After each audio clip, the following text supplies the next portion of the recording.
मैं डॉलर सिंह। आज मैं आप लोगों को एक नज़रिए की कहानी सुनाने जा रहा हूँ।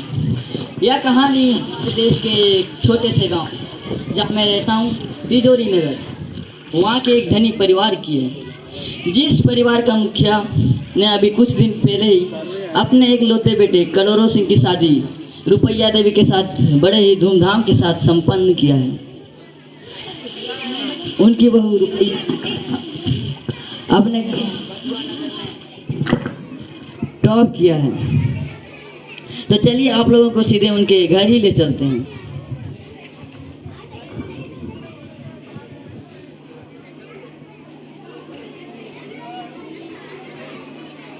यह दृश्य पहला दृश्य है।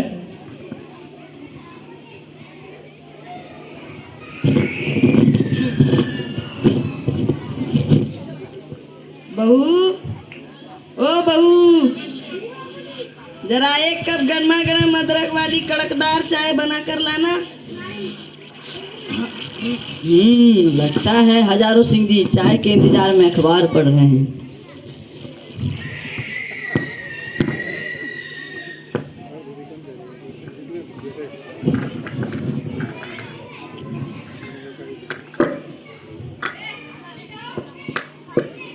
ये लीजिए बाबूजी चाय।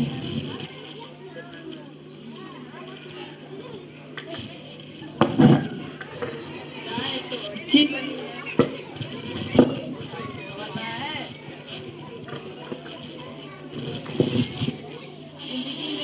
कमाया सब कर दिया, पूरे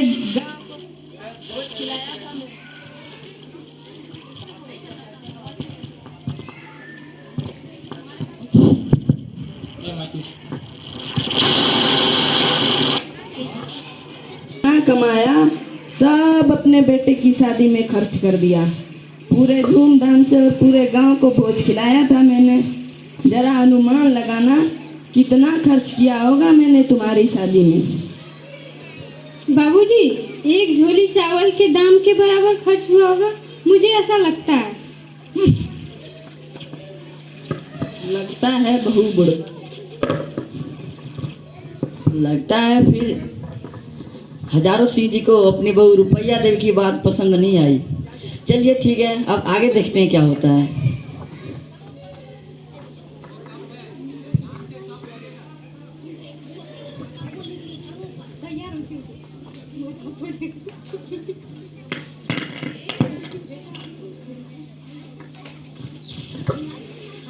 बेटा, ओ बेटा, जी बाबूजी। चलो आज तुम्हारी बुआ के घर से हो आते हैं। बहू रानी को भी उनसे मिलवाना है। ठीक है बाबूजी।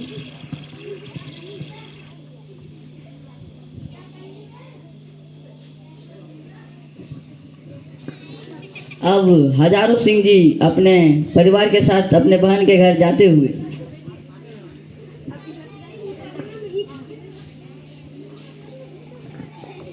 दूसरा दृश्य है यह।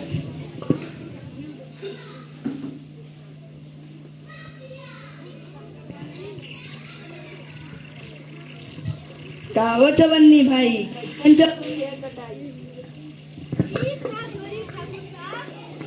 फसल इस साल की है या पिछले साल की?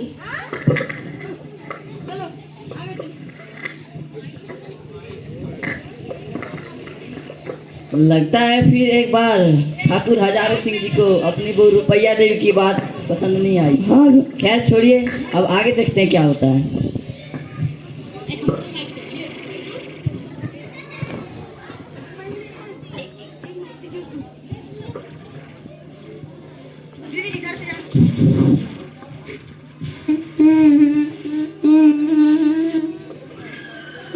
घुरो घुरो। ठन्नी भाई, कौन मर गया? कोई बात नहीं, कोई बात नहीं, होता है।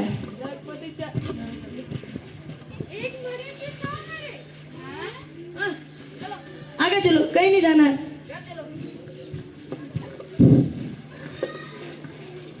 तो फिर एक बार ठाकुर हजारों सिंह जी आग बबूला हो चुके हैं, क्योंकि उनको अपनी बहू रुपया देवी की बात पसंद नहीं आई फिर से। खैर छोड़िए, फिर आप आगे देखते हैं क्या होता है।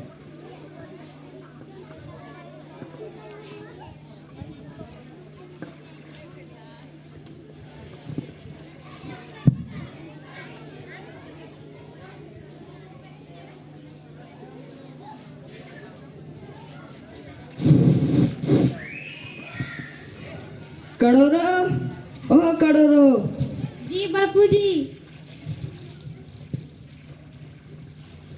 समझाते नहीं हो अपनी पत्नी को? जब देखो तब उल्टी सीधी बातें करती रहती है।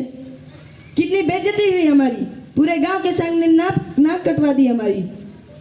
बापूजी आप ही उससे क्यों नहीं पूछ लेते? बहू, ओ बहू,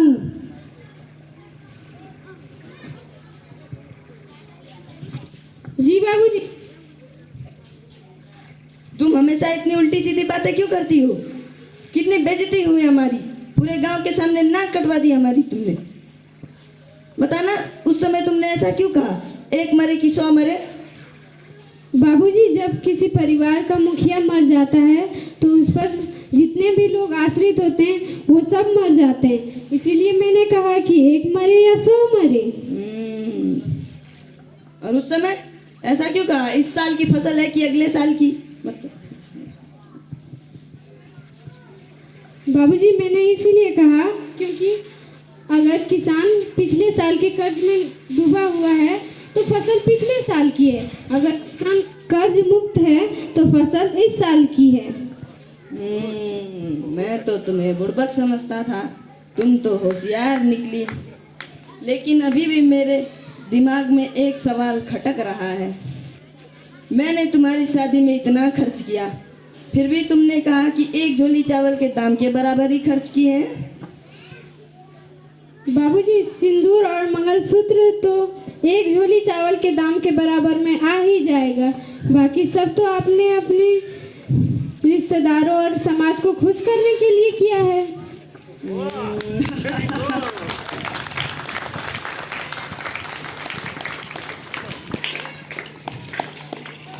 देखा आप लोगों ने बहु रुपया देवी की समझदारी, इसलिए कि कहीं किसी ने सही कहा है, हर सिक्के के दो पहलू होते हैं। जैसे किसी को आधा गिलास भरा दिखता है तो किसी को आधा गिलास खाली, यानी सभी नज़रिए की बात है। इसलिए सभी को सकारात्मक नज़रिए रखना चाहिए जिससे सुखी जीवन व्यतीत हो सके। धन्यवाद।